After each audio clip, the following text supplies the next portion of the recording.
and welcome to another exciting edition of the Incredible Hokes, coming from a new venue. Your head's cut off. You see that? Your little. Well, Yeah. I guess kind of like this, I guess. I'm Chris, I'm Mark. and my head is still attached. And it is almost 1 in the morning. Good Lord. I didn't realize it was that late. And we are coming to you from the man kitchen of the new Hoke residence. It's not the man cave, more of a man kitchen at this point. Yeah. So enjoy the white walls behind us. And anyway, no, I have a man cave. I guess we just decided there'd be more room in here. Yeah, well, it's late, so we won't disturb. And plus, yeah, your people are significant sleeping other. in the house. We don't want to disturb them. So, okay, new location, same great show, same fast service, same high quality beef. Same awkward intro. Same awkward intro. But I don't think have we ever had a good intro? Well, I can't think of one. I think that's our answer. All right. So what's our topic? You had some. You right. actually spent some time and you had some cool topics. I just want to say I've been really, really busy lately, and if this show is any good, it will be because Mark, not because of me. And I admit that up front because I always want to be honest with the viewers. Well, today's topic: all things sequel. All things. You actually came up with the idea, so I just kind of took it and ran with it. Well, because I watched a certain movie that I'll name, and I was watching it and go, I love this movie. Yeah. Bleh, and then I threw out my proposal to you. Well, let's start today with the random question, and then we'll go right into the sequel. stuff. Random question. Yeah, the random question is, what film is your favorite guilty pleasure? And if I could start on that, Tango and Cash from 1989.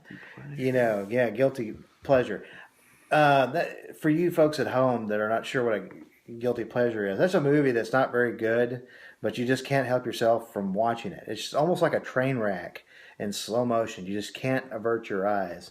And somehow, even though you know it's not a good movie, you still kind of are entertained somehow.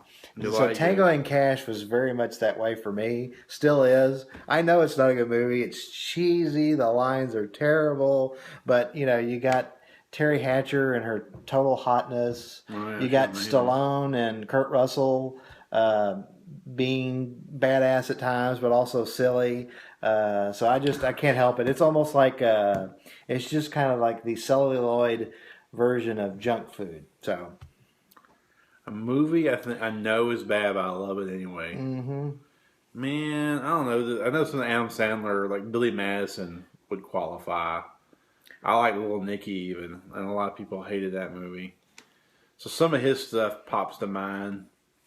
There's got to be a better example than that. Any of the Will Ferrells that you thought were kind of I don't know. Talladega Nights? But no, I don't think that people think those are bad. Those are generally accepted as good. You know what I mean? Yeah. I just wondered if I would never consider Step Brothers a guilty pleasure. I think it's just legitimately good, and it did well at the box office, and it's well liked. Right. So I would not call that guilty pleasure. I just know that his, not all of his movies have been the quality of Step Brothers. So the ones I liked of his have been the ones that I think everybody kind of agrees on. Fair enough. Old School, that was fun. Tommy Boy, maybe. Does Tommy Boy count? Well, it could. As Chris Farley.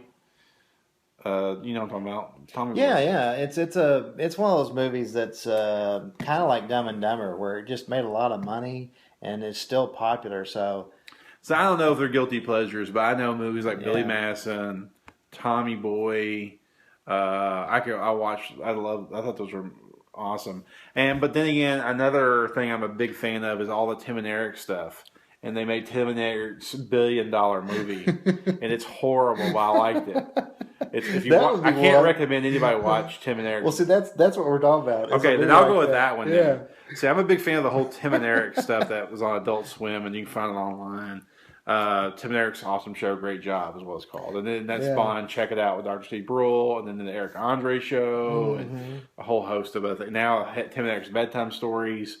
I love all that stuff. Well, they made this movie called Tim and Eric's $1 billion movie. And if you don't know them, don't watch it. Right. It is garbage. It is out and out garbage.